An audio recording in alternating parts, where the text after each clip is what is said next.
নবীজির লাশ দাফন করা হলো না, আগে ইসলামী রাষ্ট্রের খলিফা নিয়োগ করা লাগবে, এরপরে বিশ্বনবীর জানাজা হবে, রাসূল পাকের রওজা শরীফে শোয়া দেওয়া হবে।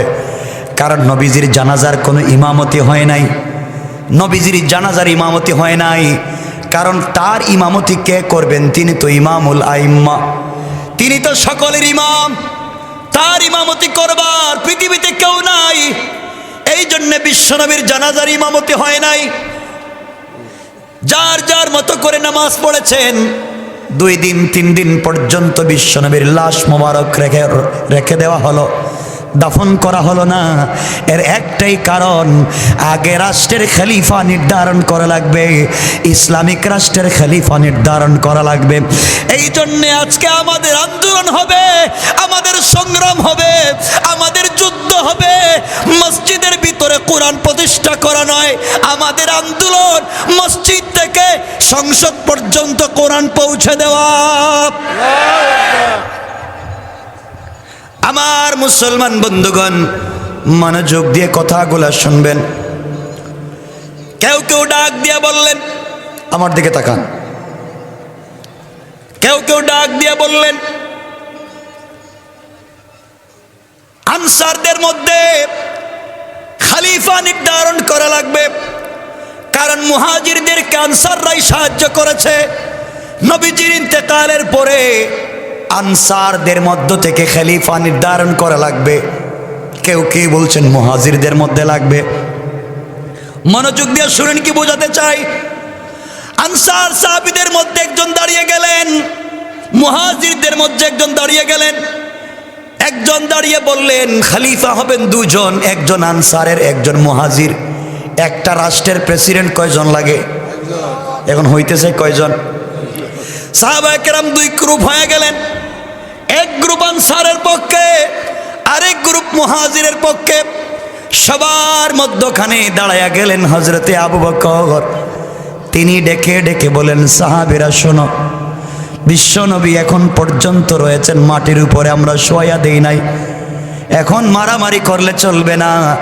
নবীজি বলেছেন আল আইম্মাতু মিন কুরাইশিন, সহিহ হাদিস।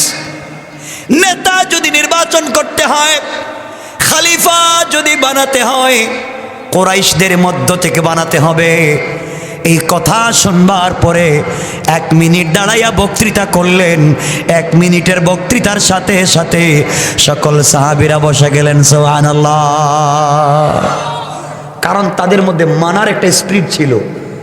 আজকালকে এমন নেতা পাওয়া যায় ইয়াবার ব্যবসা করে, এটা আসেনি আল্লাহ জানে।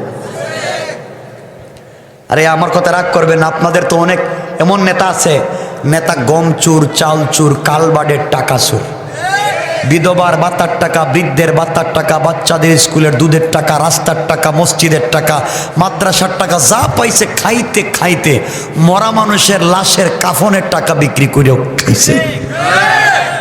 এরে বানাইছেন নেতা। আর আমার নেতাকে চিনেন?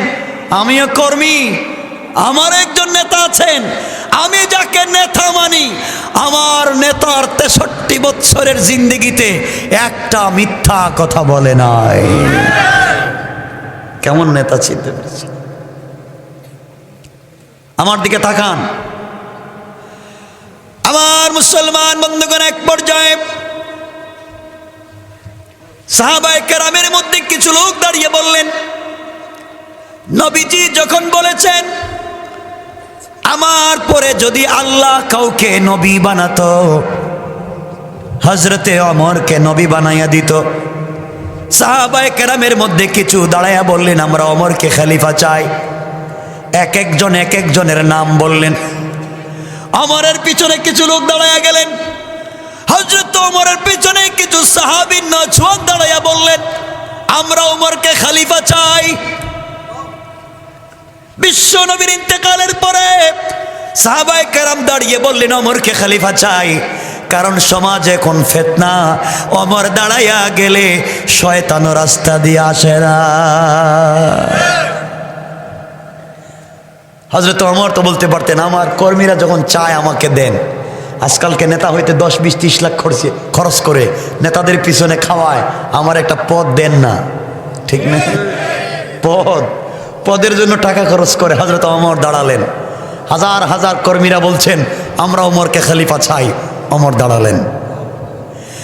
হযরত ওমর দাঁড়িয়ে ডেকে বললেন, সাহাবীরা শোনো, এই মজলিসের ভিতরে হযরত আবু বকর কোথায়? কিছু লোক দাঁড় করায় আবু বকরকে দাঁড় করায়া দিয়েছেন। হযরত আবু বকর চোখের পানি ছেড়ে ছেড়ে কাঁদতেছেন। আস্তে আস্তে করে হযরতে ওমরে ফারুক রাদিয়াল্লাহু তাআলা আনহু আবু বকরের সামনে গিয়ে ডেকে বললেন, ভাই আবু বকর, কিছু লোক তো আমাকে খলিফা বানাতে চায়, তাদের নেতা তো আমি, আর দেরি করা যাবে না, তুমি হাত লম্বা করে দাও। সর্বপ্রথম আমি তোমার হাতে বায়াত নিয়া এই মদিনার রাষ্ট্রের খলিফা আমি আবু বকরকে চাই। কেমন নেতা ছিলেন তারা! আমার নাম পাবলিক ঘোষণা করেছে, আমি না, আবু বকরকে চাই।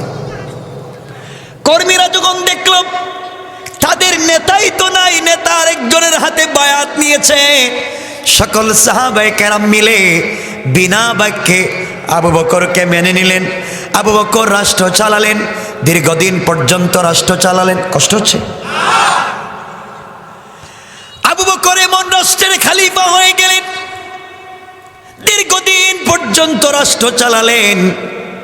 একদিন হযরতে ওমর ফারুক রাদিয়াল্লাহু তাআলা আনহু, তিনি হলেন প্রধান বিচারপতি, হযরতে আবু বকর হলেন রাষ্ট্রপতি, প্রেসিডেন্ট, খলিফা। সকল সাহাবীরা বসব, মদিনার মসজিদে ওসমান বসব, আলী বসব।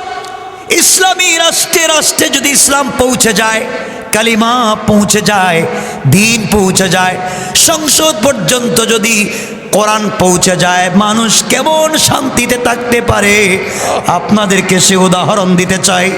আমার বন্ধুগণ, হযরত আবু বকর খলিফা হয়ে গেলেন, আমার প্রধান বিচারপতি হয়ে গেলেন, চিফ জাস্টিস। হযরত আবু বকর একদিন বসা, আমার আলী বসা, ওসমান এসে বললেন, খলিফাতুল মুসলিমিন, আমিরুল মুমিনিন হযরত আবু বকর, আপনি মুসলিম রাষ্ট্রের খলিফা। আমার জানামতে আপনি বলেন তো, এই রাষ্ট্রের ভিতরে কোন নাগরিক যদি না খেয়ে মারা যায়, কিয়ামতের দিনে কি আল্লাহর কাঠগড়ায় আপনাকে জবাবদিহি করা লাগবে?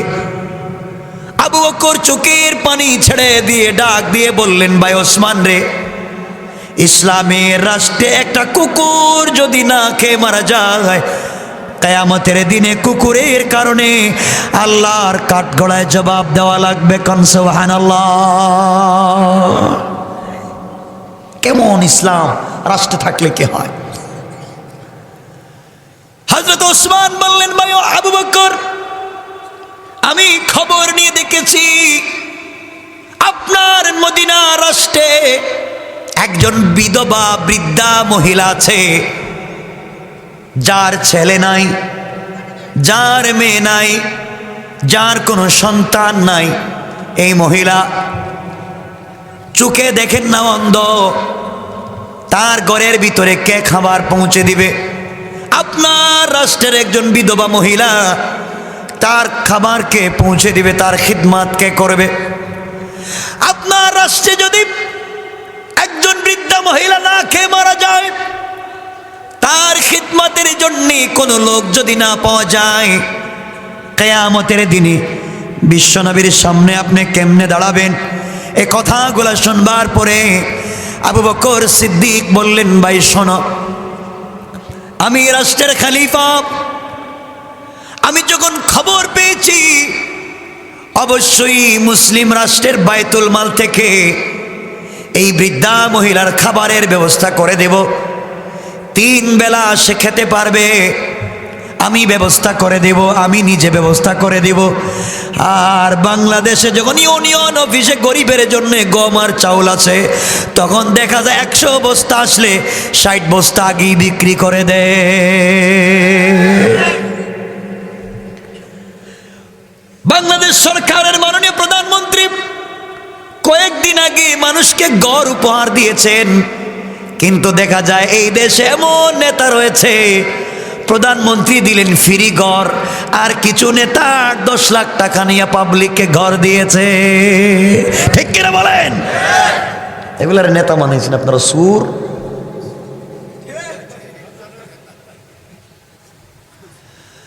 আমার মুসলমান বন্ধুগণ, হযরতে আবু বকর বললেন, সাহাবীরা তোমরা শোনো, এই মহিলার জন্য আমি খাবারের ব্যবস্থা করে দিব।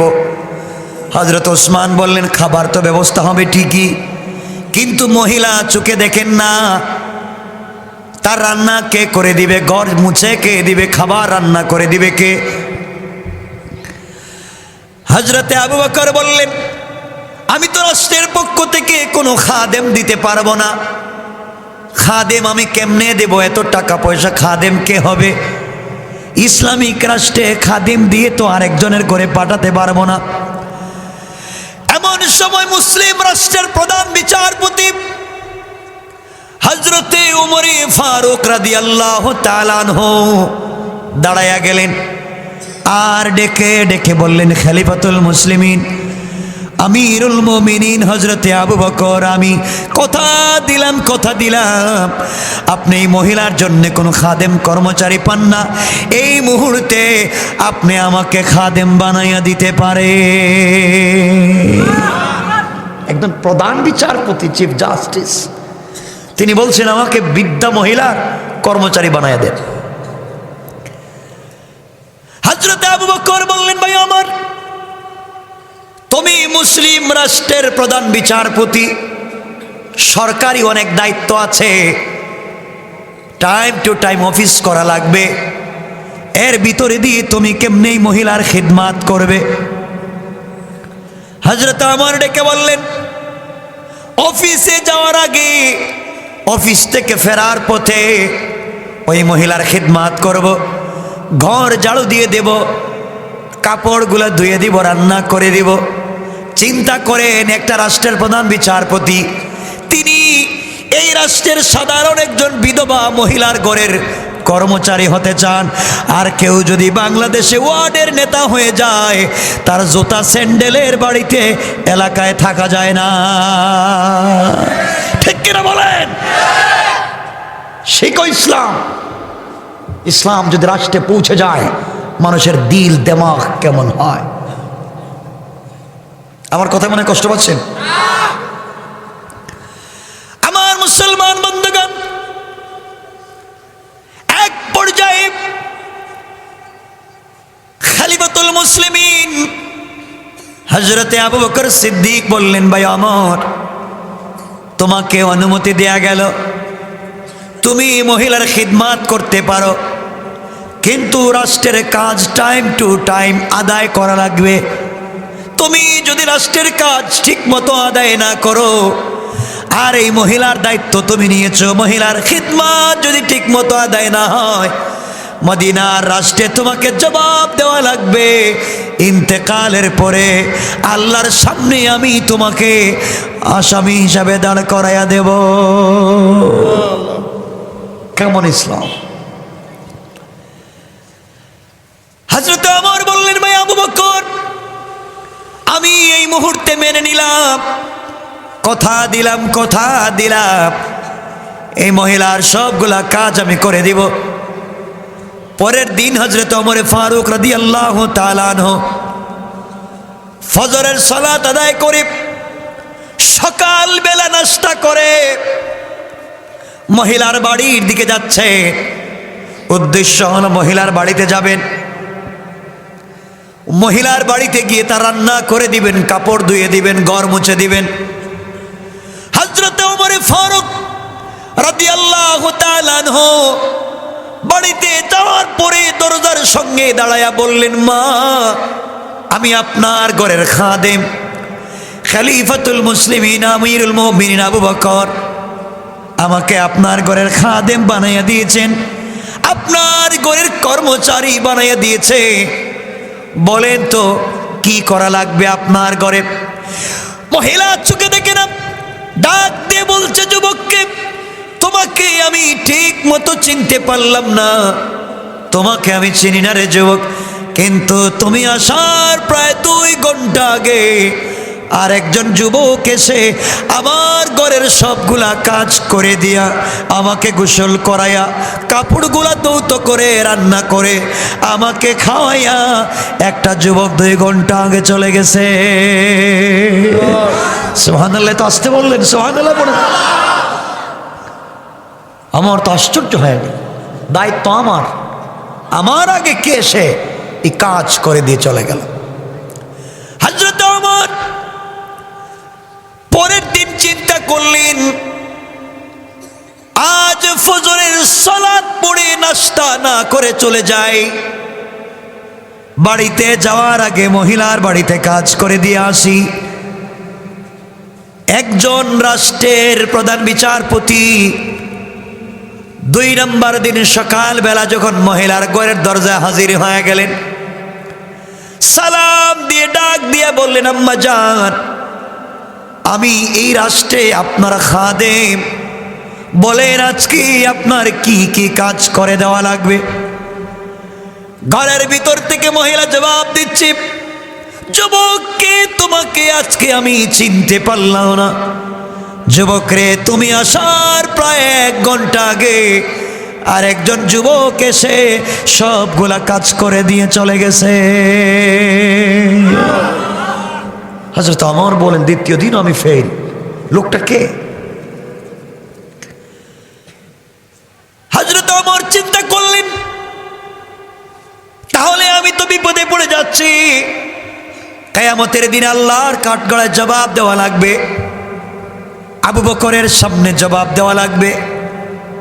3 নম্বর দিন ফজরের সালাতের আগে চিন্তা করলেন, খিদমত করে এসে নামাজ পড়ব। মুসলমান, চিন্তা করো, একটা এলাকার একজন বিধবা মহিলার ঘরে কাজ করার জন্য প্রধান বিচারপতির কত পেরেশানি। ফজরের সালাতের আগে বের হয়ে গেলেন, নামাজের আগে মহিলার বাড়িতে পৌঁছে গেলেন, আর ডাক দিয়া বললেন, আম্মা জান, আমি তো ভোরবেলা এসেছি ফজরের আগে। বলেন, আপনি বলেন আপনার ঘরে কি আছে এমন কাজ যা আমাকে করতে হবে? দেন আপনার কাপড়গুলো আমি ধুয়ে দেই, রান্না বান্না আমি করে দেই, যা যা করা লাগে আমাকে দেন। মহিলা ডেকে ডেকে বলছেন, যুবক, তুমি 3 দিন এসেছো, আজ পর্যন্ত তোমার পরিচয় জানি না। যুবক, তুমি শুনে রাখো, তুমি আজকে আসার প্রায় আধা ঘন্টা 30 মিনিট আগে আর একটা যুবক এসে সবগুলা কাজ করে দিয়ে চলে গেছে।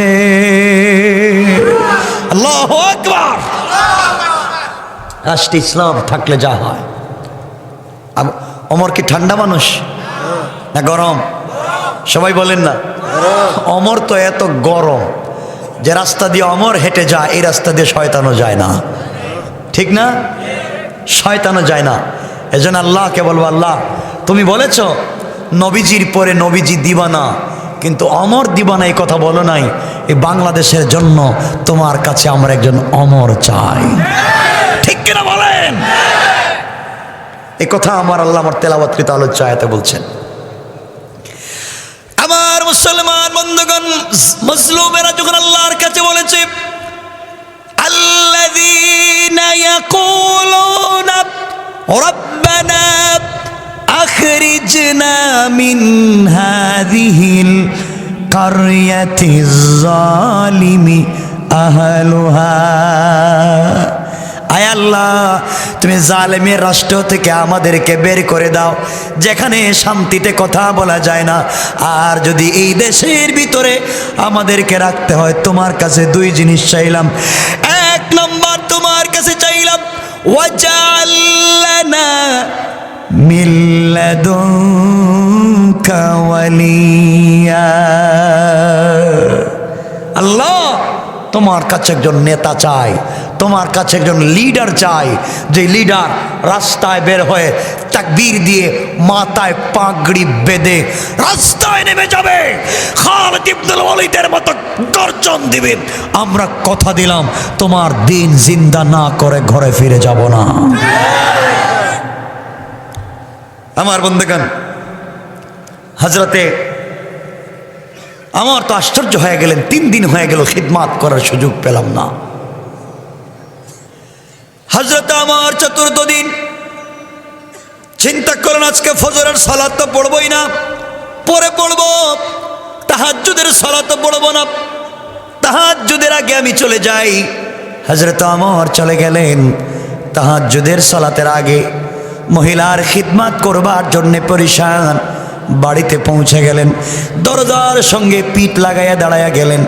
এমন সময় হযরত ওমর শুনেন ঘরের ভিতরে কে যেন আস্তে আস্তে একটা যুবকের কণ্ঠের আওয়াজ শোনা যায়। ওমর বললেন আজকে ধরতে পেরেছি, আজ ধরতে পেরেছি। আমাকে 3 দিন কষ্ট দিয়েছে, আজকে চতুর্থ দিন আমার কাজগুলা করে দিয়ে চলে যায়। তরবারি খুলেছেন, তরবারি কুশমুক্ত করেছেন, আর বলেছেন যুবক ঘর থেকে বের হলেই তার শরীর থেকে মাথাটা আলাদা করে দেব। একটু দূরে দাঁড়িয়ে গেলেন, তরবারি খুললেন। কিছুক্ষণ পরে অন্ধকার রাত, একটা যুবক এই মহিলার ঘর থেকে বের হয়ে আস্তে আস্তে চলে যায়। হযরত ওমর দাঁড়ায়া বললেন যুবককে, কে তুমি? হঠাৎ করে মহিলার ঘর থেকে বের হয়ে চলে যাও। গভীর রাত্রি মুসলিম রাষ্ট্রে একজন বিধবার ঘরে প্রবেশ করবার অধিকার তোমাকে কে দিয়েছে? আমি রাষ্ট্রের প্রধান বিচারপতি। তুমি দাঁড়িয়ে যাও, নচেৎ তোমাকে আমি হত্যা করে ফেলব। যুবক দাঁড়িয়ে গেলেন। হযরত ওমর আস্তে আস্তে করে হাঁটা শুরু করলেন। যুবকের সামনে গেলেন, তরবারি খুললেন আঘাত করবার জন্যে। সামনে গিয়ে যুবকের চোখে চোখে যখন চোখ পড়ে গেল, তাকায়া নিজেকে সামলিয়ে রাখতে পারলেন না, তরবারি ফেলে দিলেন, চোখের পানি ছেড়ে দিলেন, হাত পা কাঁপতে শুরু করেছে।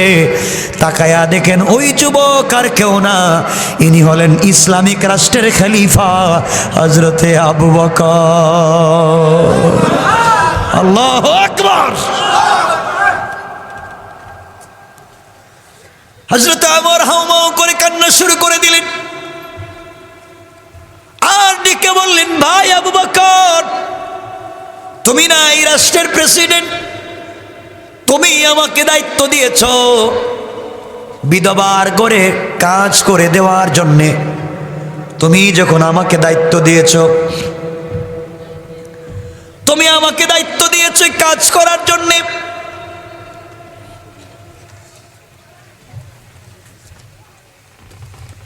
আমি কথা এখানে রেখে দিলাম। আমার জন্য দোয়া চাই, আপনাদের জন্য দিল থেকে দোয়া থাকলো। আল্লাহ যেন আপনাদেরকে কবুল করে, আমাকেও কবুল করে। যেহেতু আলোচনা শেষ করতে বলা হয়েছে, আমি শেষ করে দিলাম। আলোচনা অনেক লম্বা ছিল, আমি এখানে রেখে দিলাম।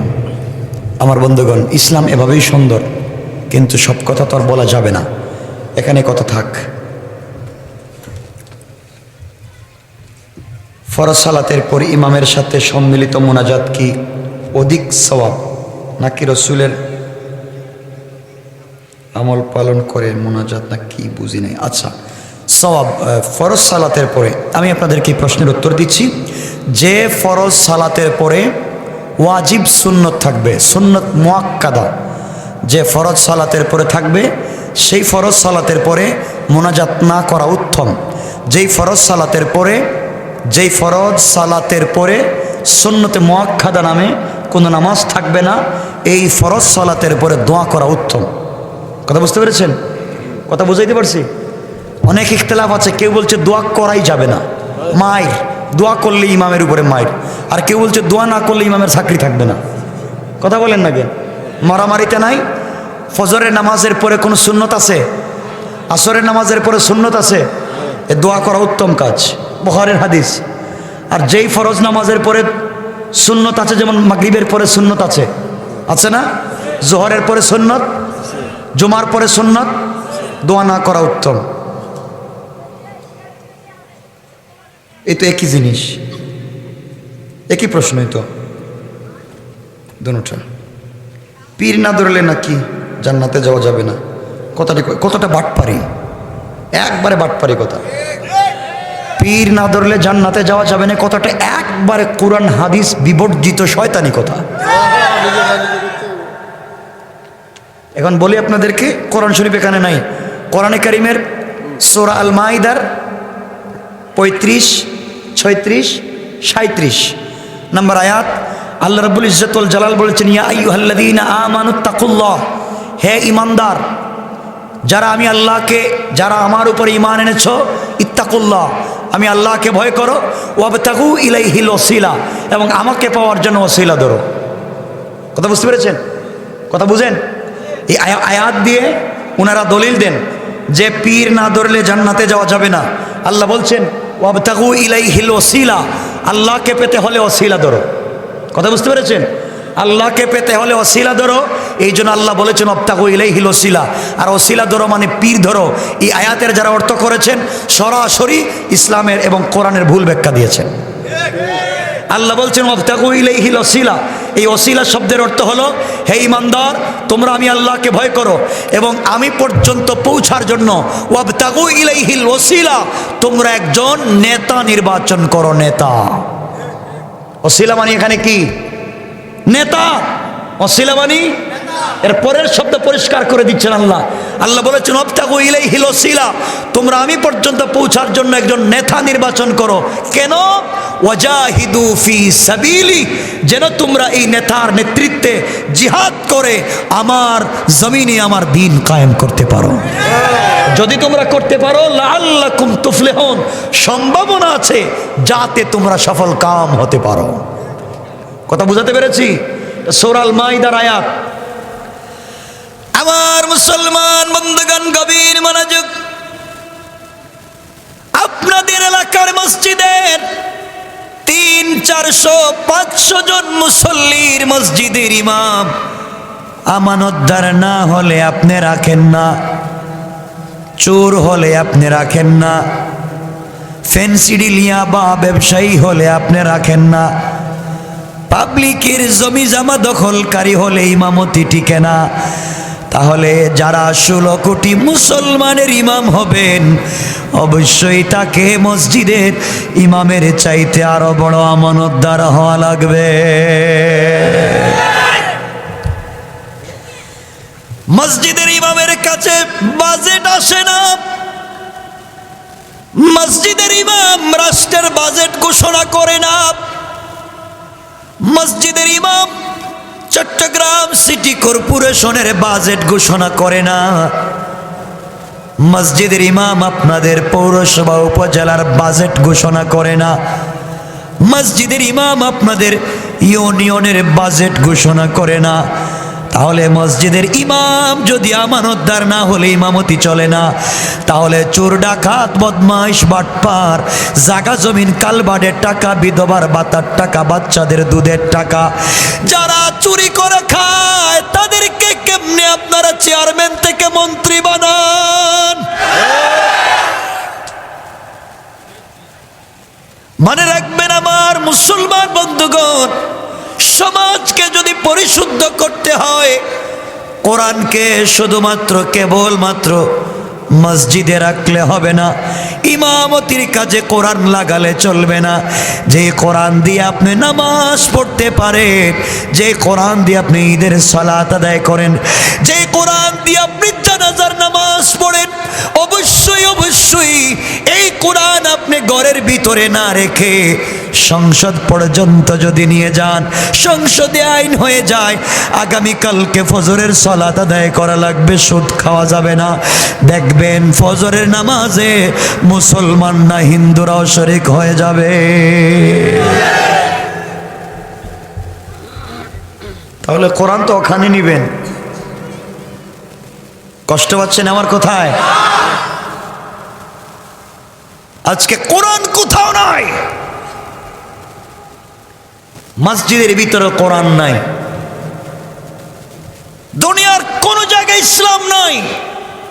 এই জন্য ইসলাম তোমাকে আমাকে পৃথিবীতে জিন্দা করা লাগবে। কিন্তু দুঃখ হচ্ছে কিছু লোক থাকবে সব জায়গায়, রসুলের জামানায় রসুল সত্য কথা বলেছেন, এই জন্য কিছু মানুষ তাকে মারছে, পিটাইছে, গালি দিছে, দেয় নাই? হাত কেটে দিবে, পা কেটে দিবে, বুড়িগঙ্গা ভাসায় দিবে, এখনো বলে না? ওগুলা থাকবে, ওগুলা না থাকলে আবু জেহেল কই পাইবেন? এখন তো আর আবু জেহেল সরাসরি নাই, আবু জেহেলের নাতিপুতিরা আছে। কথা বলেন না কেন? মনে রাখবেন, পরিষ্কার করে বলে দিচ্ছি, এই দেশের ভিতরে ইসলাম ছিল, এই দেশের ভিতরে ইসলাম আছে, এই দেশের ভিতরে ইসলাম থাকবে। কথা বলেন। ইসলামের কথা বললে যাদের গায়ে লাগে, আমি কোন দলের পক্ষে বিপক্ষে বলাকে পছন্দ করি না, আমি সরকার এবং রাষ্ট্রের বিরুদ্ধে কথা বলতে পছন্দ করি না, আমি চোর ডাকাতদের বিরুদ্ধে কথা বলতে ভালো লাগে। যারা চুরি করে, রাষ্ট্রের টাকা চুরি করে, পাবলিকের টাকা চুরি করে বিদেশে বাড়ি বানায়, এরাই জামানার সব থেকে বড় রাজাকার।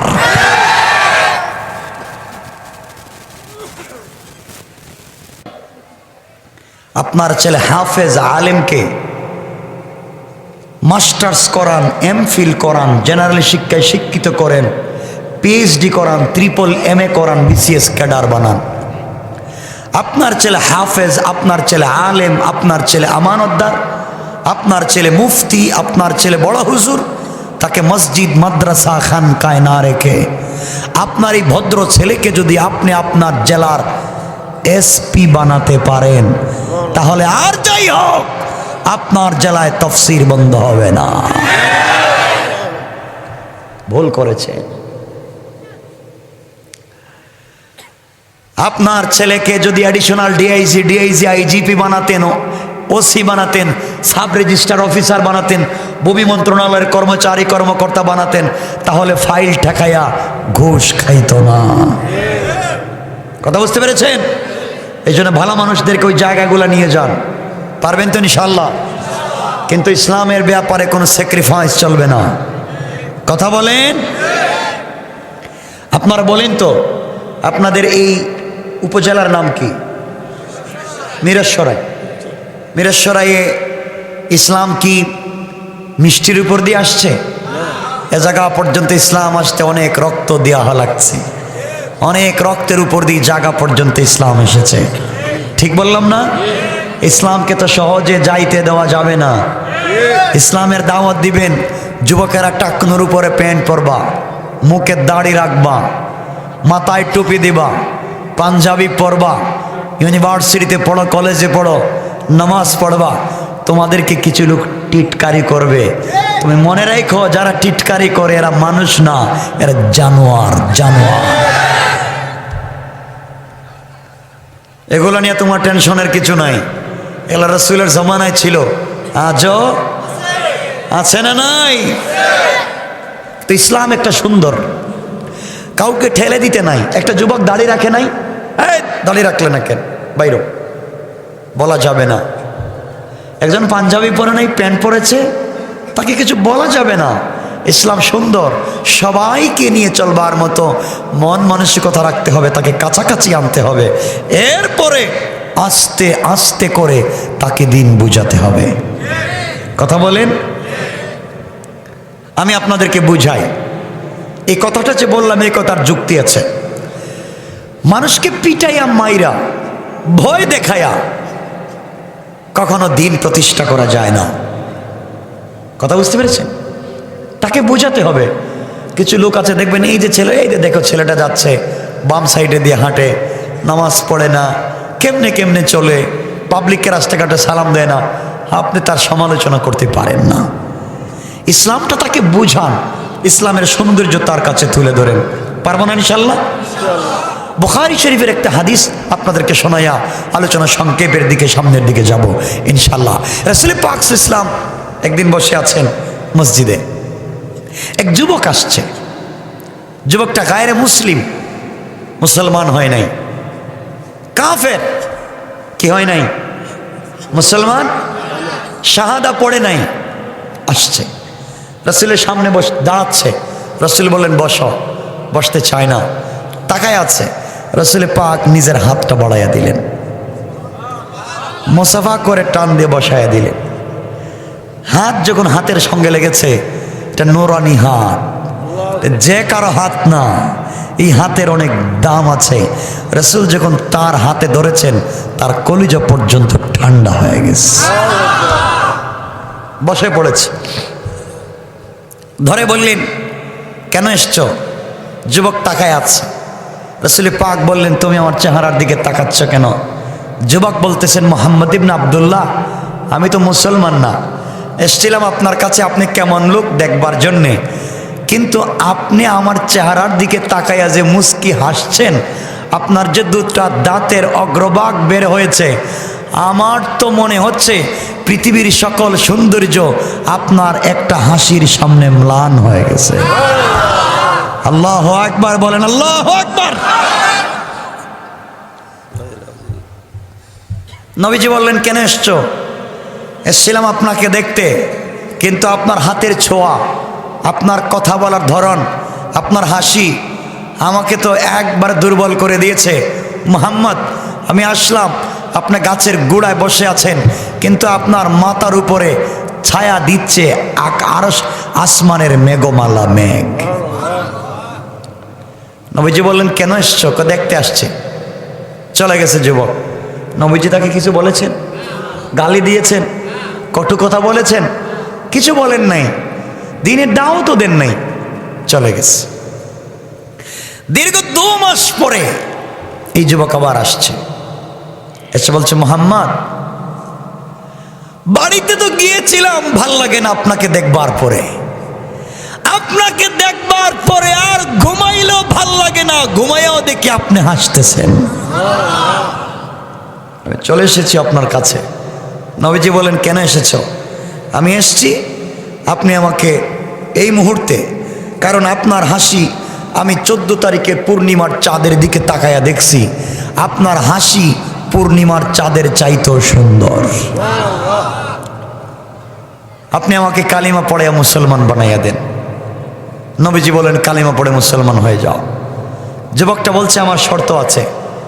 নবীজি বলছেন, আবার শর্ত কি?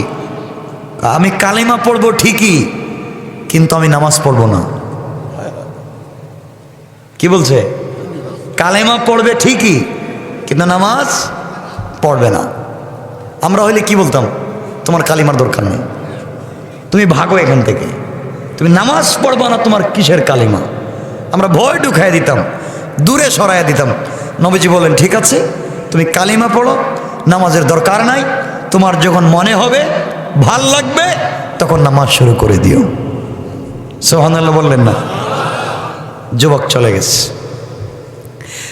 দীর্ঘ কিছুদিন পরে আবার এসছে, তাকায় দেখে নামাজের সময়ে সে একা একা বাড়িতে থাকে। মুসলিম বন্ধু বান্ধব যারা সবাই তো নামাজে মসজিদে চলে আসে, যুবক একা একা তার ভাল লাগে না। সে এসে বলছি, ইয়া রাসূলুল্লাহ, আমি তো বলছিলাম ইমান আনবো, নামাজ পড়বো না, আজকের থেকে কথা দিলাম নামাজ পড়ব। নবীজি বাধ্য করেছেন? কথা বলেন, বাধ্য করেন নাই। নামাজ পড়ো, কিন্তু শর্ত আছে। আবার শর্ত কি? ইয়া রাসূলুল্লাহ, নামাজ পড়বো ঠিকই, কিন্তু অজু করব না। কি করবে না? আমরা হলে তো মায়ের শুরু করে দিতাম যে অজু ছাড়া মসজিদে ঢুকছ।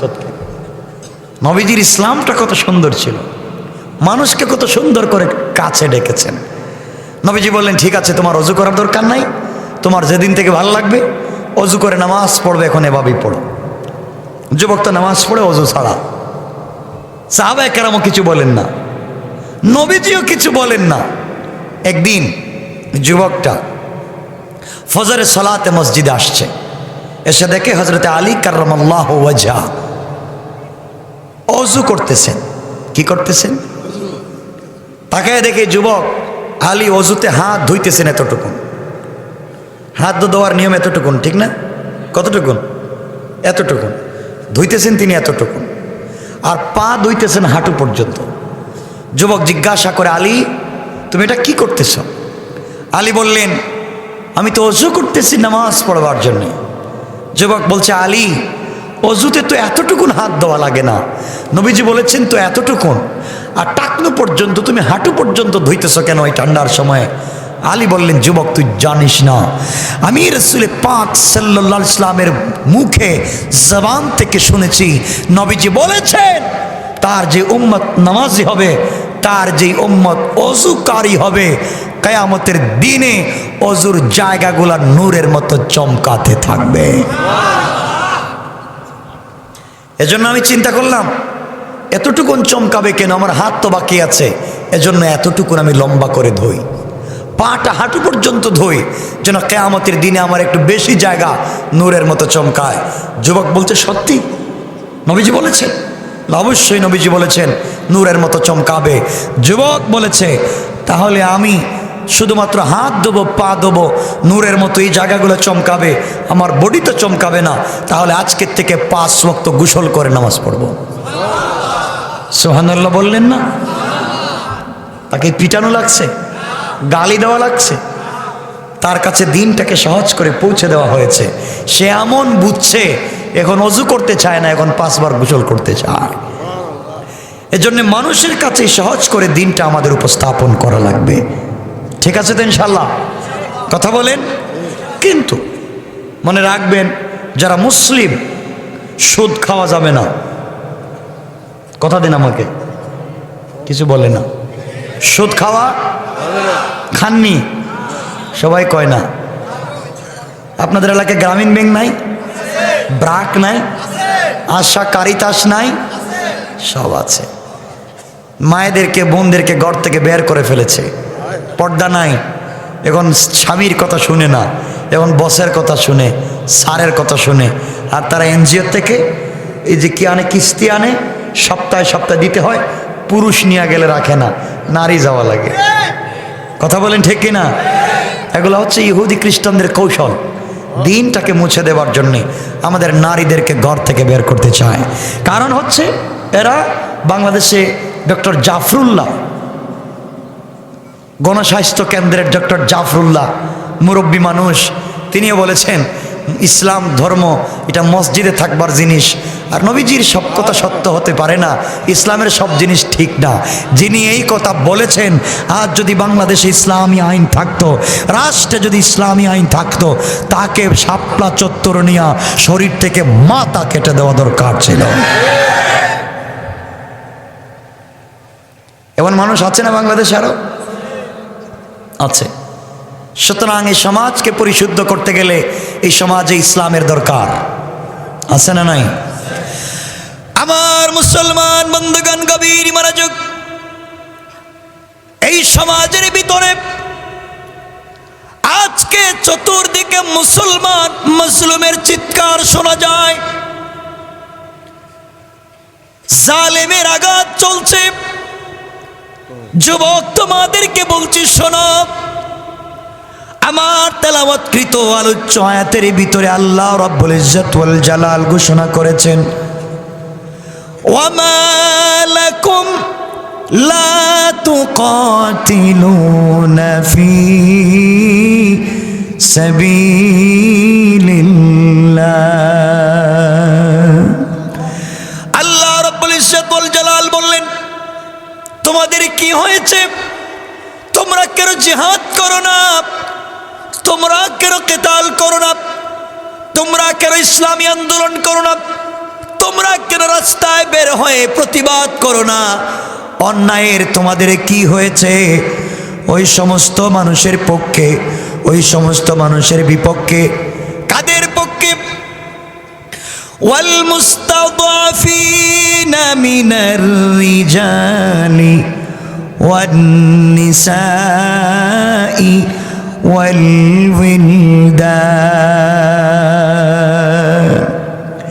যেই দেশের বৃদ্ধ বৃদ্ধা ডাক দিয়ে বলছে আল্লাহ তাআলা, এই দেশের ভিতরে শুদ্ধ করে কোরআন চর্চা করা যায় না। নারীরা ডাক দিয়ে বলছে আল্লাহ তাআলা, বোরকা পরে রাস্তায় বের হতে পারি না।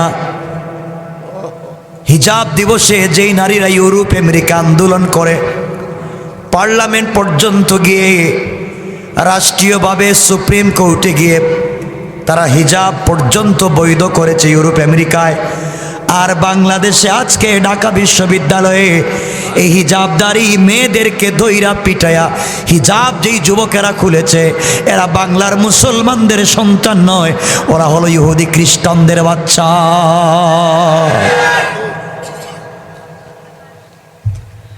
আমার মুসলমান বন্ধুগণ,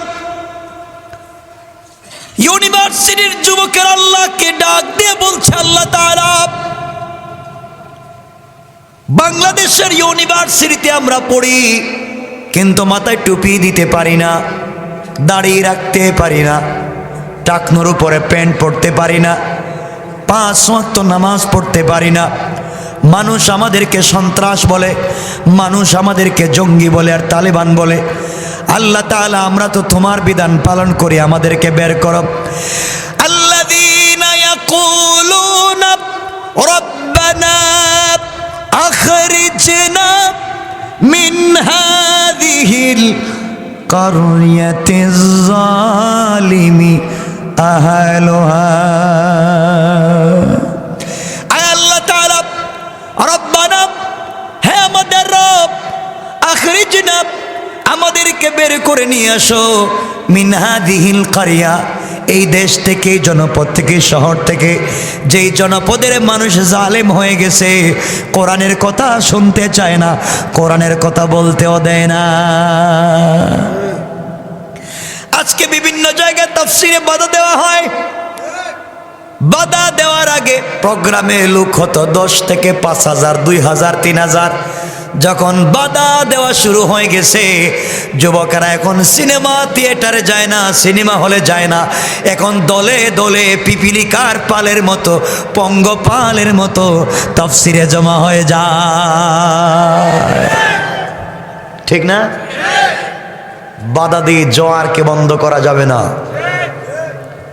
মনে রাখবেন, আমার দুঃখ হচ্ছে বাংলাদেশের একটা কন্ডিশন নিয়ে, এই পৃথিবীতে সব থেকে বেশি তেল আমদানি করে যেই দেশ, তার নাম কি বলেন তো?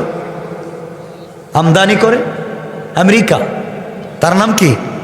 যারা সব থেকে বেশি তেল আমদানি করে তাদের নাম আমেরিকা, আর যারা সব থেকে বেশি রপ্তানি করে তাদের নাম হচ্ছে সৌদি আরব। আর পৃথিবীর সব থেকে বেশি যেই দেশে তেল মারে, তেল মালিশ করে, এই দেশের নাম বাংলাদেশ। কথা বলেন না, ঠিক বললাম না? দুঃখ হয়, আলিমদেরকে নিয়ে গালাগালি করবেন না, মাদ্রাসা মসজিদকে নিয়ে ভুল তথ্য দিবেন না, কারণ যদি দেন আপনাকে মরা লাগবে, জানাজা পড়াবার মতো কাউকে খুঁজে পাবেন না। ইসলামের জন্য কোনো স্যাক্রিফাইস নাই, আমরা কোনো বাতিলের সঙ্গে স্যাক্রিফাইস করতে পারি না, ঠিক নেই? তাহলে শুনেন এই সত্য ইতিহাস। আমার মুসলমান বন্ধুগণ, গভীর মনোযোগ। বিশ্বনবীর কলিজার টুকরা হযরতে হুসাইন রাদিয়াল্লাহু তাআলা আনহু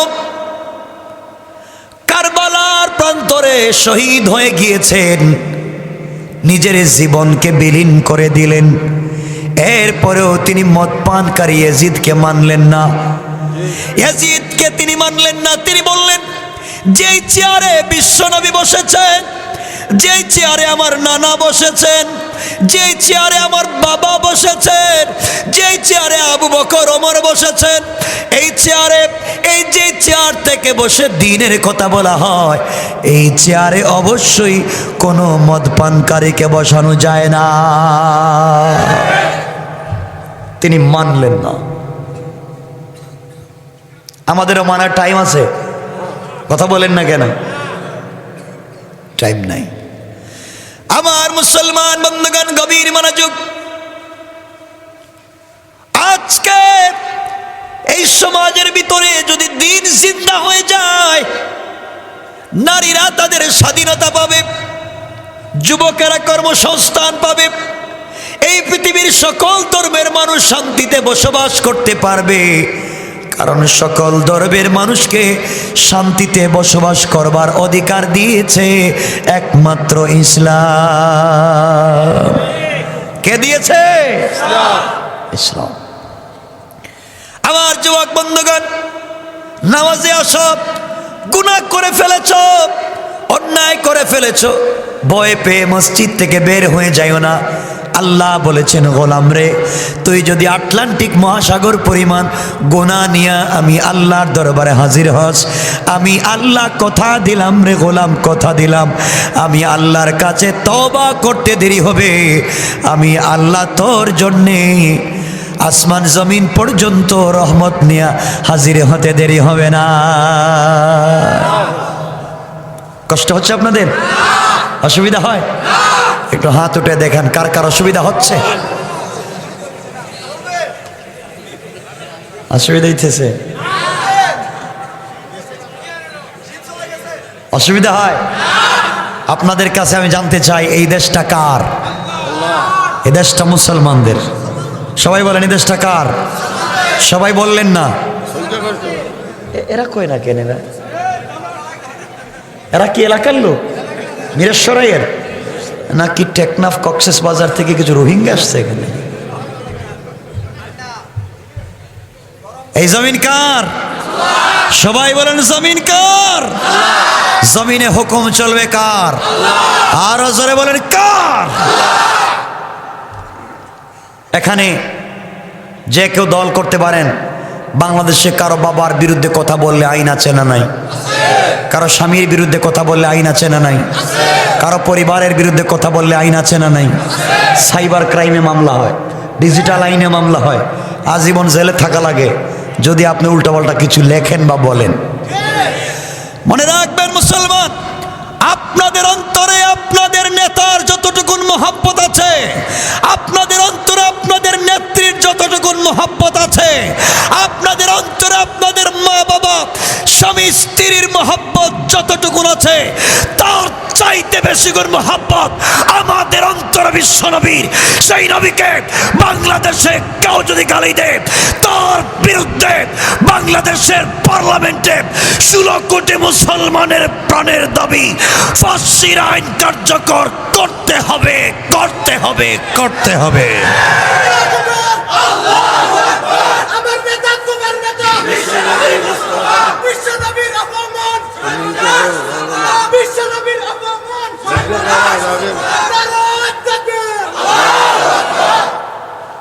আমার বন্ধুগণ, মনে রাখবেন, ইসলামের ব্যাপারে কোনো স্যাক্রিফাইস চলবে না।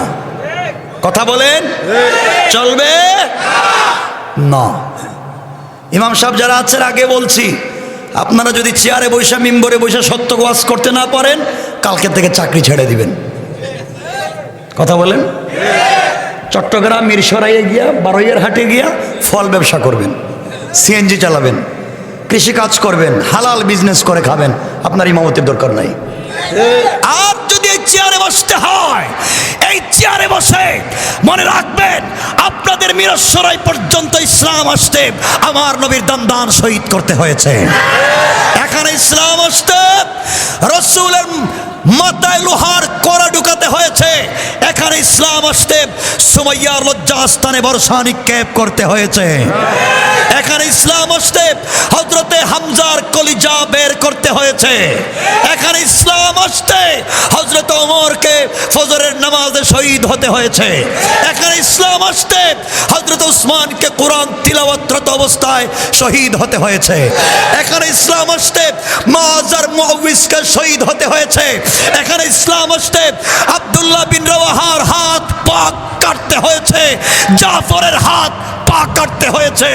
এই দেশে, এই জমিনে 12 আউলিয়ার মাটিতে ইসলামকে জিন্দা করতে যদি কোটি গুলি খাওয়ার আগে খেতে রাজি, ইসলামের বিরুদ্ধে কথা বললে জিহ্বা টান দিয়ে কেটে ফেলা হবে।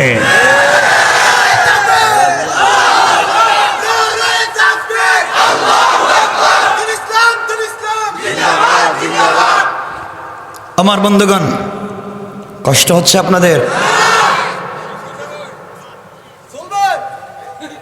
শোনেন মুসলমান,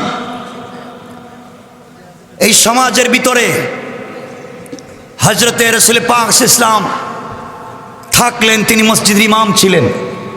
নবীজি মসজিদের ইমাম ছিলেন না? তার মসজিদের নাম ছিল মসজিদ আন-নববী, ইমাম শেষ।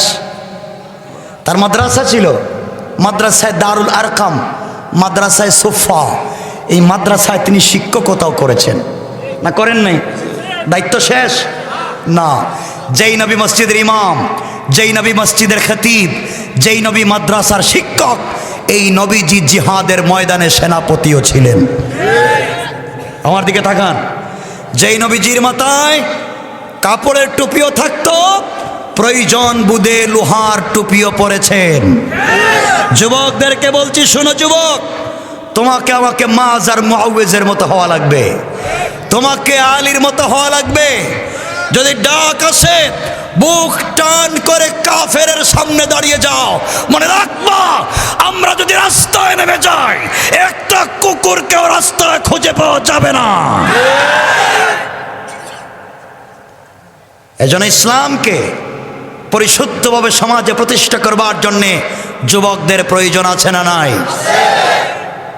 আমি যে মেসেজ দিয়ে যাব, সংক্ষেপ করে কথা বলবো, কারণ 12টা কাটায় কাটায়, আর আপনাদের দেখতেছি অসুবিধা হচ্ছে। হ্যাঁ, চলবে তো জানি, 12টার পরে চলা ঠিক না। শোনেন কি বলতে চাই। রাসূল পাক সাল্লাল্লাহু আলাইহি ওয়াসাল্লাম রাষ্ট্রপতিও ছিলেন, মদিনার রাষ্ট্রের প্রেসিডেন্ট ছিলেন। নবীজি যেদিন ইন্তেকাল করলেন, ইন্তেকালের পরে মদিনার রাষ্ট্রের খলিফা হলেন কে? কে? কথা বলেন না কে? আবু বকর মদিনার রাষ্ট্রের খলিফা। ওমর হলেন এক সময় খলিফা। মনে রাখবেন কি বলতে চাই। আমার মুসলমান বন্ধুগণ, গভীর মনোযোগ। বিশ্ব নবীর ইন্তেকালের পরে সবাই মিলে নবীজির লাশ দাফন করা হলো না। আগে ইসলামী রাষ্ট্রের খলিফা নিয়োগ করা লাগবে, এরপরে বিশ্ব নবীর জানাজা হবে, রাসূল পাকের রওজা শরীফে শোয়া দেওয়া হবে। কারণ নবীজির জানাজার কোনো ইমামতি হয় নাই, নবীজির জানাজার ইমামতি হয় নাই। কারণ তার ইমামতি কে করবেন? তিনি তো ইমামুল আইম্মা, তিনি তো সকলের ইমাম। তার ইমামতি করবার পৃথিবীতে কেউ নাই। এই জন্য বিশ্বনবীর জানাজার ইমামতি হয় নাই। যার যার মতো করে নামাজ পড়েছেন। 2 দিন 3 দিন পর্যন্ত বিশ্বনবীর লাশ মোবারক রেখে দেওয়া হলো, দাফন করা হলো না। এর একটাই কারণ, আগে রাষ্ট্রের খলিফা নির্ধারণ করা লাগবে, ইসলামিক রাষ্ট্রের খলিফা নির্ধারণ করা লাগবে। এই জন্য আজকে আমাদের আন্দোলন হবে, আমাদের সংগ্রাম হবে, আমাদের যুদ্ধ হবে। মসজিদের ভিতরে কোরআন প্রতিষ্ঠা করা নয়, আমাদের আন্দোলন মসজিদ থেকে সংসদ পর্যন্ত কোরআন পৌঁছে দেওয়া। আমার মুসলমান বন্ধুগণ, মনোযোগ দিয়ে কথাগুলা শুনবেন। কেউ কেউ ডাক দিয়ে বললেন, আমার দিকে তাকান, কেউ কেউ ডাক দিয়ে বললেন, আনসারদের মধ্যে খলিফা নির্ধারণ করা লাগবে। কারণ মুহাজিরদেরকে আনসাররাই সাহায্য করেছে। নবীজির ইন্তেকালের পরে আনসারদের মধ্য থেকে খলিফা নির্ধারণ করা লাগবে। কেউ কেউ বলছেন মুহাজিরদের মধ্যে লাগবে। মনোযোগ দিয়ে শুনেন কি বোঝাতে চাই। আনসার সাহাবীদের মধ্যে একজন দাঁড়িয়ে গেলেন, মুহাজিরদের মধ্যে একজন দাঁড়িয়ে গেলেন। একজন দাঁড়িয়ে বললেন খলিফা হবেন 2 জন, একজন আনসারের একজন মুহাজির। একটা রাষ্ট্রের প্রেসিডেন্ট কয়জন লাগে? এখন হইতেছে কয়জন? সাহাবায়ে কেরাম 2 গ্রুপ হয়ে গেলেন। এক গ্রুপ আনসারের পক্ষে, আরেক গ্রুপ মুহাজিরের পক্ষে। সবার মধ্যখানে দাঁড়ায়া গেলেন হযরতে আবু বকর। তিনি ডেকে ডেকে বলেন, সাহাবীরা শোনো, বিশ্বনবী এখন পর্যন্ত রয়েছেন মাটির উপরে, আমরা শোয়া দেই নাই। এখন মারামারি করলে চলবে না।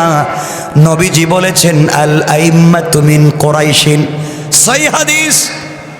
নেতা যদি নির্বাচন করতে হয়, খলিফা যদি বানাতে হয়, কুরাইশদের মধ্য থেকে বানাতে হবে। এই কথা শুনবার পরে 1 মিনিট দাঁড়াইয়া বক্তৃতা করলেন। 1 মিনিটের বক্তৃতার সাথে সাথে সকল সাহাবীরা বসে গেলেন। সুবহানাল্লাহ। কারণ তাদের মধ্যে মানার একটা স্পিরিট ছিল। আজকালকে এমন নেতা পাওয়া যায় ইয়াবার ব্যবসা করে, এটা আসেনি আল্লাহ। আরে আমার কথা রাগ করবেন, আপনাদের তো অনেক এমন নেতা আছে, নেতা গম চুর, চাল চুর, কালবাডের টাকা চুর, বিধবার ভাতার টাকা, বৃদ্ধের ভাতার টাকা, বাচ্চাদের স্কুলের দুধের টাকা, রাস্তার টাকা, মসজিদের টাকা, মাদ্রাসার টাকা, যা পাইছে খাইতে খাইতে মরা মানুষের লাশের কাফনের টাকা বিক্রি করেও খাইছে। এরে বানাইছেন নেতা। আর আমার নেতাকে চিনেন?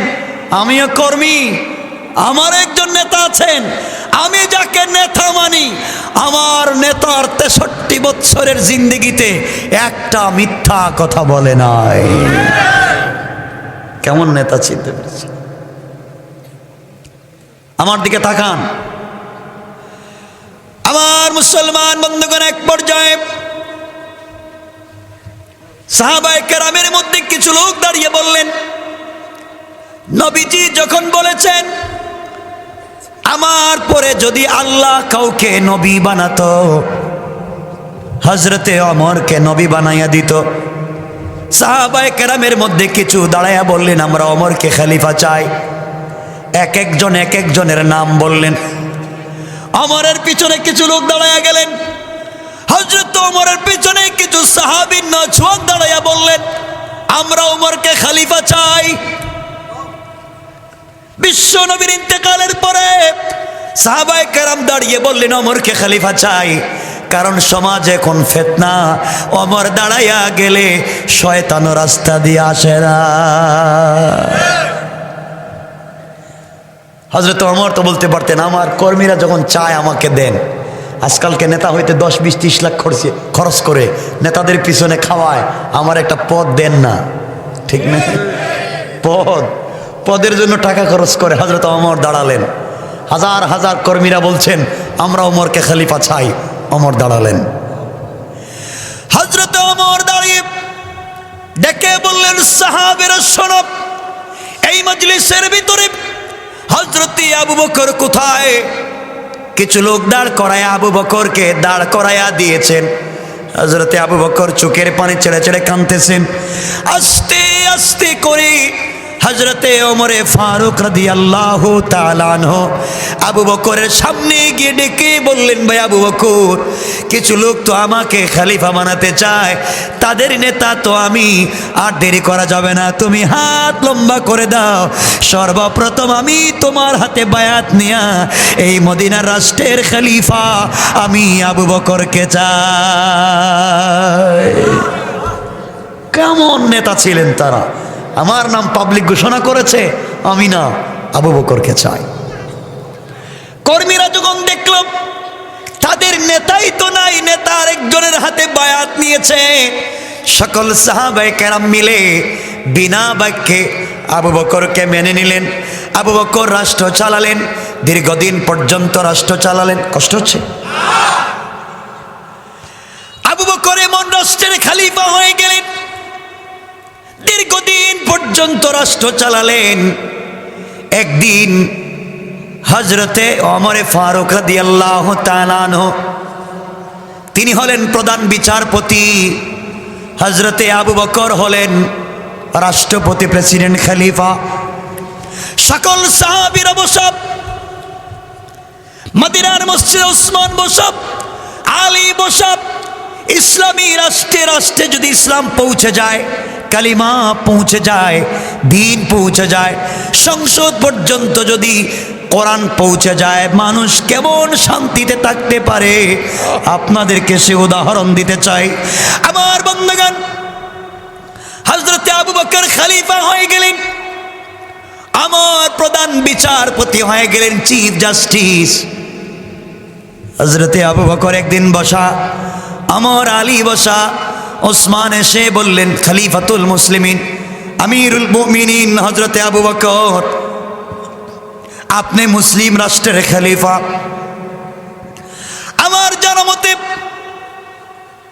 আপনি বলেন তো, এই রাষ্ট্রের ভিতরে কোন নাগরিক যদি না খেয়ে মারা যায়, কিয়ামতের দিনে কি আল্লাহর কাঠগড়ায় আপনাকে জবাবদিহি করা লাগবে? আবু আবু বকর চোখের পানি ছেড়ে দিয়ে ডাক দিয়ে বললেন, ভাই ওসমান রে, ইসলামের রাষ্ট্রে একটা কুকুর যদি না খেয়ে মারা যায়, কিয়ামতের দিনে কুকুরের কারণে আল্লাহর কাঠগড়ায় জবাব দেওয়া লাগবে। কোন সুবহানাল্লাহ।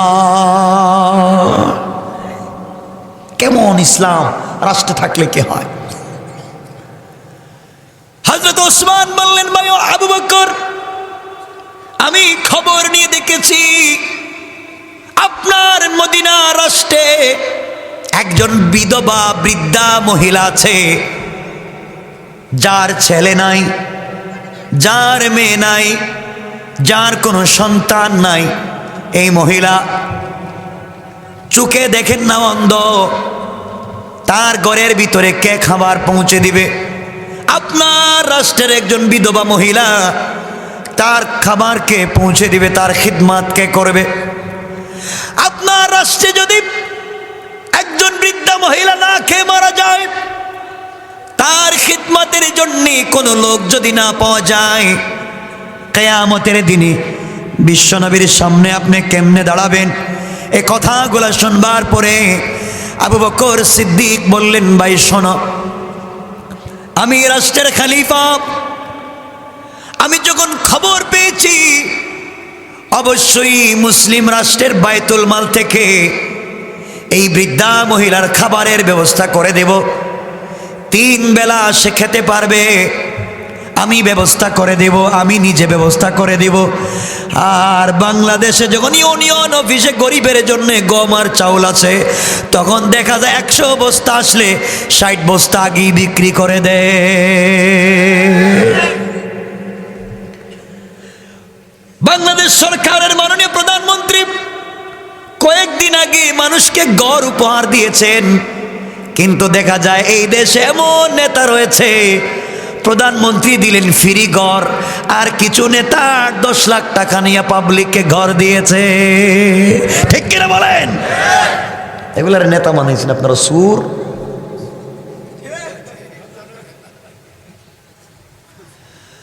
আমার মুসলমান বন্ধুগণ, হযরতে আবু বকর বললেন, সাহাবীরা তোমরা শোনো, এই মহিলার জন্য আমি খাবারের ব্যবস্থা করে দিব। হযরত ওসমান বললেন, খাবার তো ব্যবস্থা হবে ঠিকই, কিন্তু মহিলা চোখে দেখেন না, তার রান্না কে করে দিবে? ঘর মুছে কে দিবে? খাবার রান্না করে দিবে কে? হযরতে আবু বকর বললেন, আমি তো রাষ্ট্রের পক্ষ থেকে কোনো খাদেম দিতে পারবো না। খাদেম আমি কেমনে দেব? এত টাকা পয়সা খাদেম কে হবে? ইসলামিক রাষ্ট্রে খাদেম দিয়ে তো আরেকজনের ঘরে পাঠাতে পারবো না।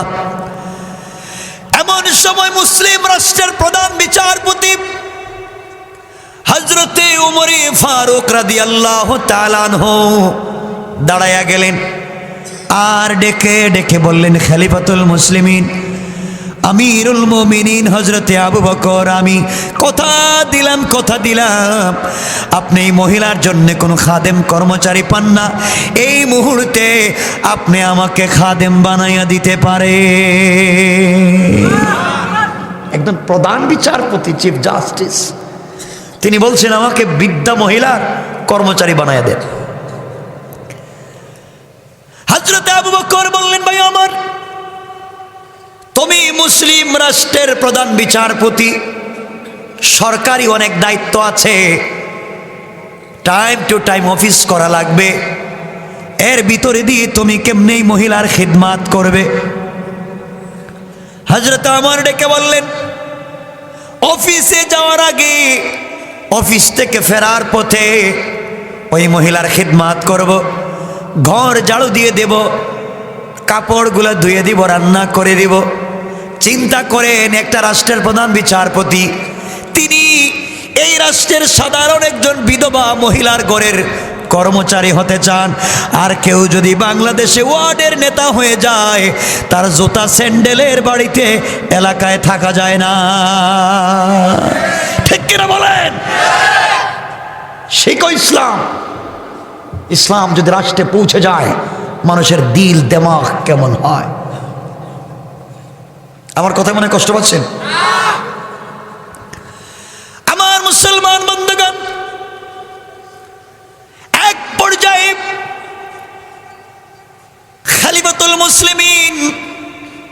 হযরতে আবু বকর সিদ্দিক বললেন, ভাই ওমর, তোমাকে অনুমতি দেয়া গেল, তুমি মহিলার খিদমাত করতে পারো, কিন্তু রাষ্ট্রের কাজ টাইম টু টাইম আদায় করা লাগবে। তুমি যদি রাষ্ট্রের কাজ ঠিক মতো আদায় না করো, আর এই মহিলার দায়িত্ব তুমি নিয়েছো, মহিলার খিদমাত যদি ঠিক মতো আদায় না হয়, মদিনার রাষ্ট্রে তোমাকে জবাব দেওয়া লাগবে।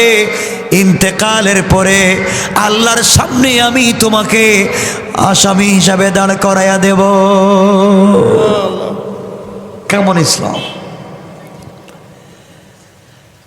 হযরত ওমর বললেন, ভাই আবু বকর, আমি এই মুহূর্তে মেনে নিলাম, কথা দিলাম, এই মহিলার সবগুলা কাজ আমি করে দিব। পরের দিন হযরত ওমর ফারুক রাদিয়াল্লাহু তাআলা আনহু ফজরের সালাত আদায় করে সকালবেলা নাস্তা করে মহিলার বাড়ির দিকে যাচ্ছে। উদ্দেশ্য হলো মহিলার বাড়িতে যাবেন, মহিলার বাড়িতে গিয়ে তার রান্না করে দিবেন, কাপড় ধুয়ে দিবেন, ঘর মুছে দিবেন। হযরত ওমর ফারুক রাদিয়াল্লাহু তাআলা আনহু বাড়িতে যাওয়ার পরে দরজার সঙ্গে দাঁড়ায়া বললেন, মা, আমি আপনার ঘরের খাদেম, খলিফাতুল মুসলিমিন আমিরুল মুমিনিন আবু বকর আমাকে আপনার ঘরের খাদেম বানাইয়া দিয়েছেন, আপনার ঘরের কর্মচারী বানাইয়া দিয়েছে। বলেন তো কি করা লাগবে আপনার ঘরে?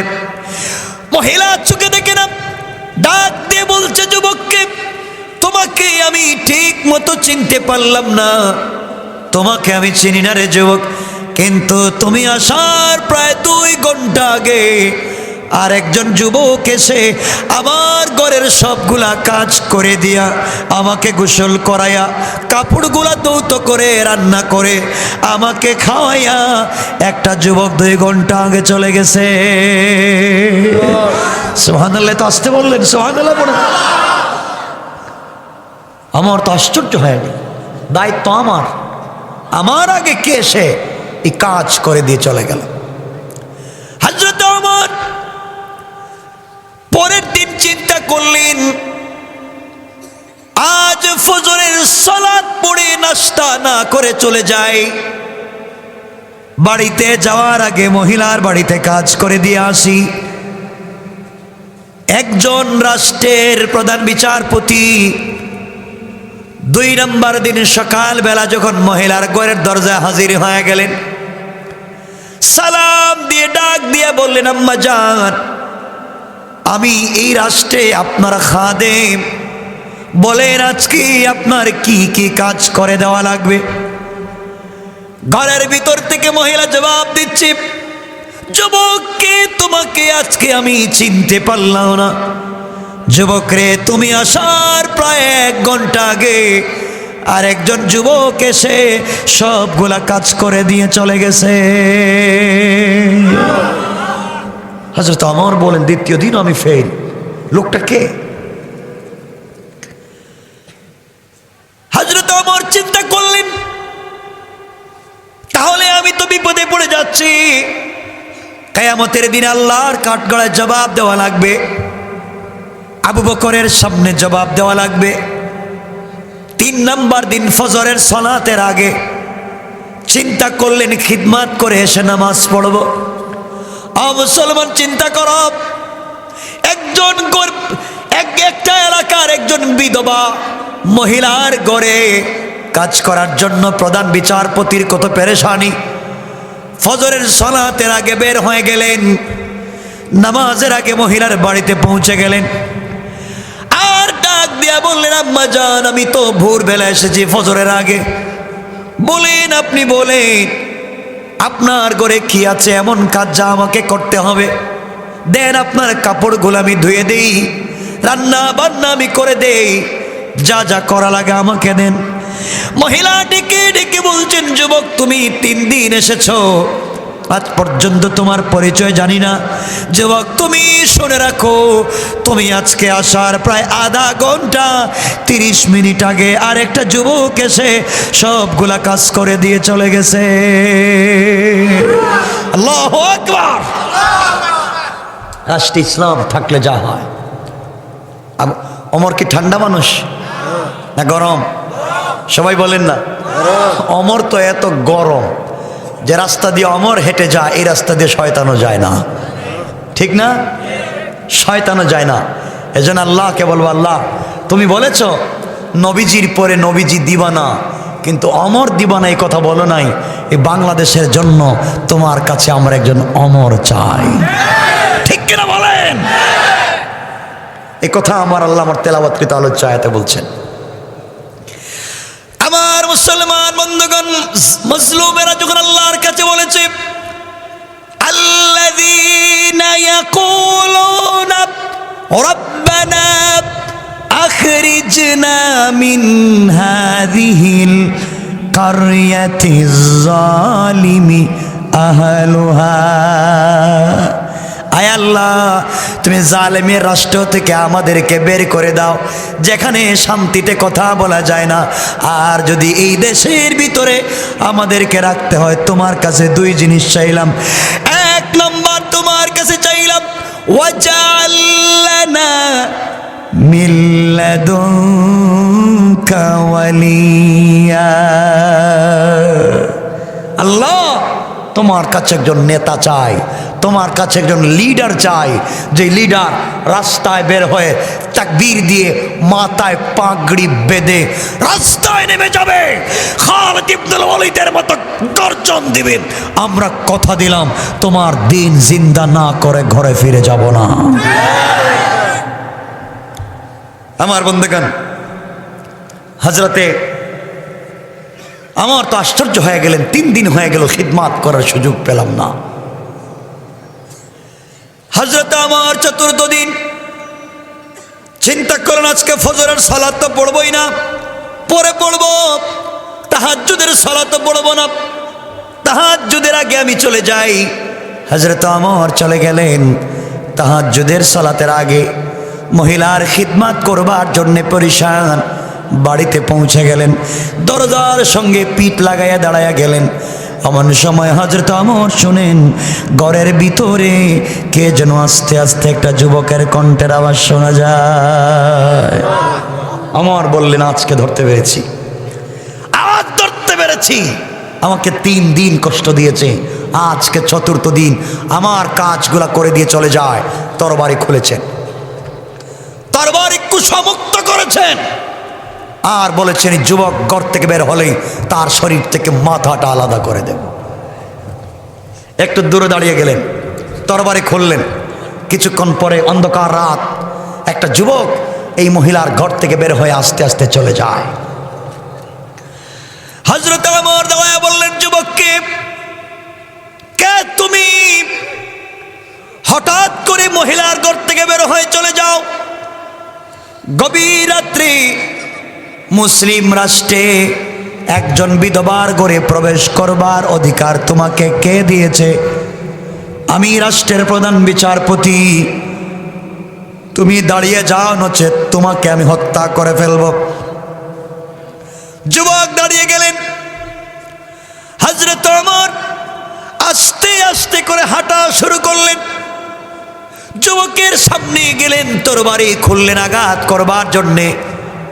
সামনে গিয়ে যুবকের চোখে চোখে যখন চোখ পড়ে গেল, তাকায়া নিজেকে সামলিয়ে রাখতে পারলেন না, তরবারি ফেলে দিলেন, চোখের পানি ছেড়ে দিলেন, হাত পা কাঁপতে শুরু করেছে। তাকায়া দেখেন ওই যুবক আর কেউ না, ইনি হলেন ইসলামিক রাষ্ট্রের খলিফা হযরতে আবু বকর। আল্লাহু আকবার। হযরত ওমর হাউমাউ করে কান্না শুরু করে দিলেন, আর ডেকে বললেন, ভাই আবু বকর, তুমি না এই রাষ্ট্রের প্রেসিডেন্ট, তুমি আমাকে দায়িত্ব দিয়েছ বিধবার ঘরে কাজ করে দেওয়ার জন্যে। তুমি যখন আমাকে দায়িত্ব দিয়েছ, তুমি আমাকে দায়িত্ব দিয়েছ কাজ করার জন্যে,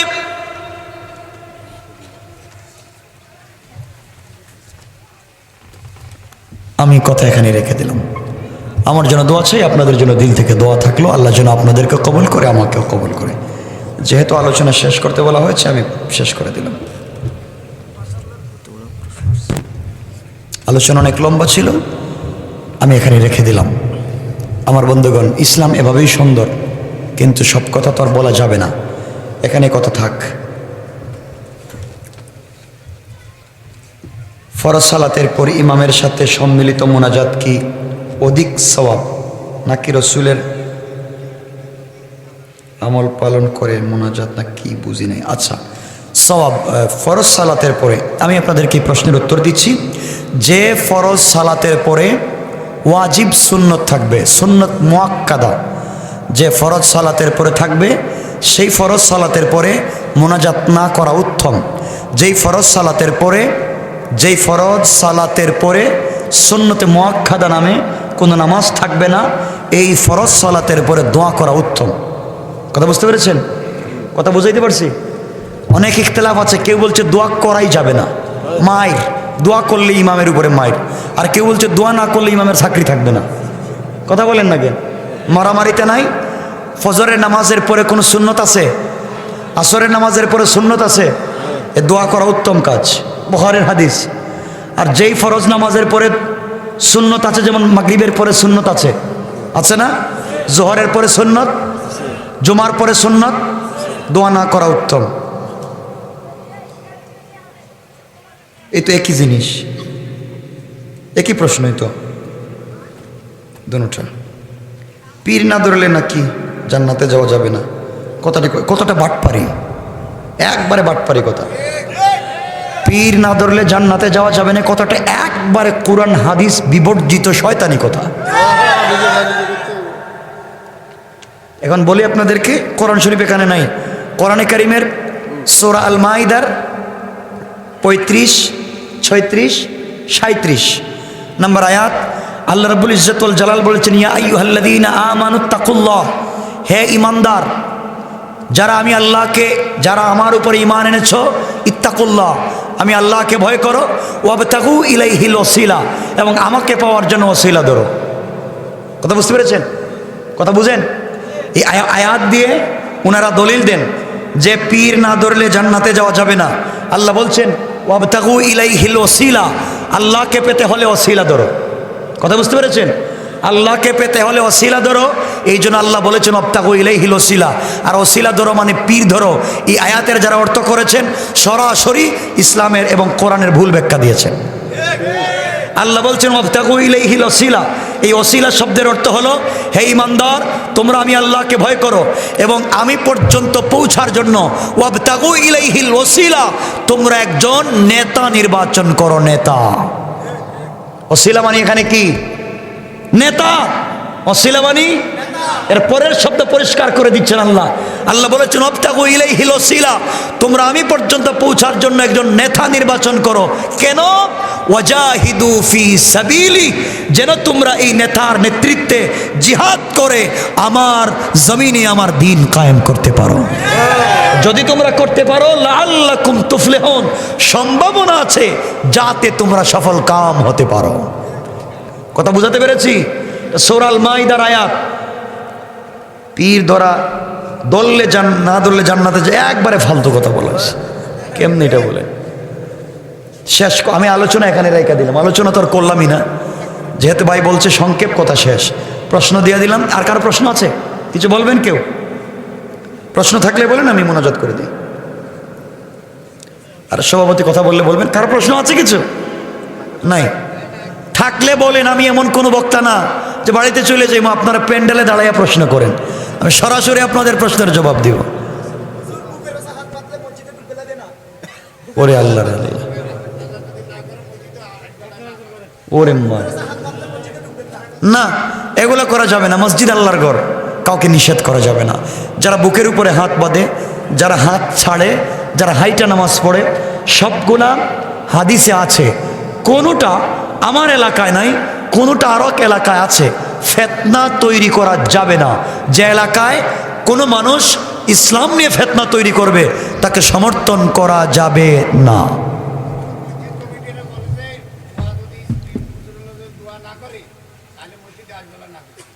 আল্লাহ রে আল্লাহ রে,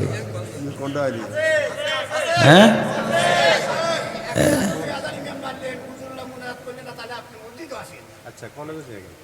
এই কাজ যদি কেউ করে উনি তওবা করা লাগবে। আমি ফতোয়া দিলাম, যদি কেউ বলেন যে আপনি ইমামের সঙ্গে মুনাজাত না করলে মসজিদে আসবেন না, এমন যদি কেউ বলেন তওবা করেন, নাইলে মরবেন জাহান্নামে যাবেন, মরবেন জাহান্নামে যাবেন, এগুলা করা যাবে না। কি প্রশ্ন? মিলাদ কিয়াম এটা আবার কোন জিনিস? এগুলা খামাকা জিনিস না। আরে শোনেন আমি বলি, এগুলা তো লম্বা প্রশ্ন। মিলাদ মানে মৌলুদ থেকে মিলাদ, মিলাদ মানে কি জন্ম, আর মিলাদ যদি আন-নবী হয় তাহলে আমাদের নবীর জন্ম, আন-নবী আলিফ লাম দিয়ে হয়। তো মিলাদ আরেকটা বলছে কিয়াম, কিয়াম মানে দাঁড়ানো। তাহলে বুঝাতে চাচ্ছেন আপনারা ওই যে দাঁড়ায় দাঁড়ায় মসজিদে মিলাদ পড়ে না, এটা নেই, এটা নেই। ইয়ে আল্লাহ রে আল্লাহ, আমি কই এলাম আজকে। শোনেন ভাই, আপনাদেরকে বলছি মারামারি কইরেন না। শোনেন, মিলাদ কিয়াম আপনি কেন দাঁড়াবেন? যদি দাঁড়ান রসুলকে হাজির নাজির মনে করে, তাহলে আপনার ঈমান থাকবে না, আপনি কাফের। কোরআনে কারীম সূরা আল হুজরাত, কোরআনে কারীম সূরা আল হুজরাত আপনি বাইর করেন, আল্লাহ বলছেন লা তারফাউ আসওয়াতাকুম ফাওকা সাউতিন নবী ওয়া লা তাজহারু লাহু বিল কওল কাজাহরি বাউদিকুম লিবাউদিন আন তাহবাতা আ'মালুকুম ওয়া আনতুম লা তাশউরুন। আল্লাহ বলছেন যেখানে রাসূল হাজির থাকবেন সেখানে পৃথিবীর কোন সৃষ্টির ক্ষমতা নাই কথা বলার। যদি তোমরা কথা বলো আন তাহবাতা আ'মালুকুম, তোমাদের জিন্দেগির পুরা বন্দেগি বরবাদ। ওয়া আনতুম লা তাশউরুন, তোমরা টেরই পাবে না। লা তা'লামুন বলেন নাই, এখানে লম্বা তাফসির আছে। আল্লাহ বলতে পারতেন ওয়া আনতুম লা তা'লামুন, মানে ভুলে চইলা গেছে, ভুলে হয়ে গেছে। আল্লাহ বলছেন ওয়া আনতুম লা তাশউরুন, টেরই পাবে না। এর অর্থ হলো নবীজি হাজির নাজির মনে করে, হাজির নাজির উপস্থিত যাকে দেখা যায়। এখন যদি নবীজি আসছেন এই মনে করে আপনি দাঁড়ান, ঈমান থাকবে না। কারণ নবীজি হাজির ও নাজির না, নবীজি যতক্ষণ পর্যন্ত মক্কায় ছিলেন ততদিন পর্যন্ত মদিনায় ছিলেন না। কথা বলেন না। যদি তিনি হাজির ও নাজির হতেন সব জায়গায়, তাহলে মক্কা থেকে মদিনায় গেছেন কেন? সব জায়গায় তো আছেন না, বুঝেন নাই? নবীজি মক্কা থেকে মদিনায় যান নাই না, যান নাই, তাহলে গেলেন কেন আর আইলেন কেন? উনি তো আসেনি। আল্লাহ কোথাও গেছেন বলে আল্লাহ আজকে আমেরিকা গেছেন, কালকে বাংলাদেশে আসছেন, এ কথাকে বিশ্বাস করে না? আল্লাহ সব জায়গায় আছেন। যিনি সব জায়গায় আছেন তার যাওয়া আসা নাই। যিনি সব জায়গায় হাজির তিনি যাওয়া আসা করা লাগে না। আল্লাহর রসুল হাজির না, এই জন্য মক্কায়ও ছিলেন, মদিনায়ও ছিলেন। যখন মসজিদে থাকতেন তখন আয়েশার ঘরে থাকতেন না, যখন জিহাদে থাকতেন তখন বাড়িতে থাকতেন না। কথা বুঝতে পেরেছেন? এরপরে বুঝেন নাই? আর একটু পরিষ্কার করে বুঝাই। আপনারা যখন মুনাজাত করেন, আল্লাহ আমাদের পক্ষ থেকে লক্ষ কোটি দুরুদ আর সালাম নবীজির রওজায় নিয়ে পৌঁছায় দাও, বলেননি? কেন পৌঁছাবেন? কেন পৌঁছাবেন নবীজির রওজায়? নবী তো এখানে হাজির, ওনারে দিয়া দাও। আপনারা দোয়ায় বলেন নাই কথা, আমাদের পক্ষ থেকে লক্ষ কোটি দুরুদ আর সালাম মদিনায় পৌঁছাও? তো নবী তো এখানে, তো মদিনায় কারে দিবেন? আমার যুক্তি এই বুঝেন না? এগুলা ফালতু জিনিস। এজন্য মারামারি করবেন না, মানুষকে বুঝাবেন। কেউ যদি বলে মিলাদ কিয়াম না করলে মাইর, তাইলে আপনি মাইর করা লাগবে না। আল্লাহই বলছেন ইন্না কাইদা শাইতানি কানা দাইফা, এগুলা কৌশল শয়তানের, আমি আল্লাহ জানি। মারামারি করা যাবে না। আর কিছু? আরে রাত্রে হয়ে গেছে, দেখেন আবার কালকে মিলাদ কেমনি মাইর লাগাইন না। আর আপনারা পড়েন ইয়া নবী কি পড়ে না, এগুলা কইেন না। সালাম আলাইকা মাজার কি? তাহলে মাজার কেন্দ্রিক মসজিদে কি ইবাদত? মাজার কেন্দ্রিক কি লিখছে? মাজার কেন্দ্রিক মসজিদে কি ইবাদত বেশি কবুল হয় না? এগুলা ফালতু কথা। মাজার কেন্দ্রিক ইবাদত বুঝি নাই, মানে মাজারে মাজারে বাজার নেই মাজার না, এগুলো বলা করা যাবে না। মাজার আবার কিসের, আর কি মাজার খামাকা এগুলো। আরে হাসাহাসি না, এগুলো বাদ জিনিস। আল্লাহর ঘর মসজিদ, ইবাদত করবেন, ফিতনা করা যাবে না, ঠিক আছে? মাজার কেন্দ্রিক কিছু নাই, সব মসজিদ কেন্দ্রিক, ইবাদত চলবে মসজিদে, শেষ। আল্লাহুম্মা সাল্লি আলা। কে বলছে? এর মধ্যে বসা অবস্থায় দিলেন। বসা অবস্থায়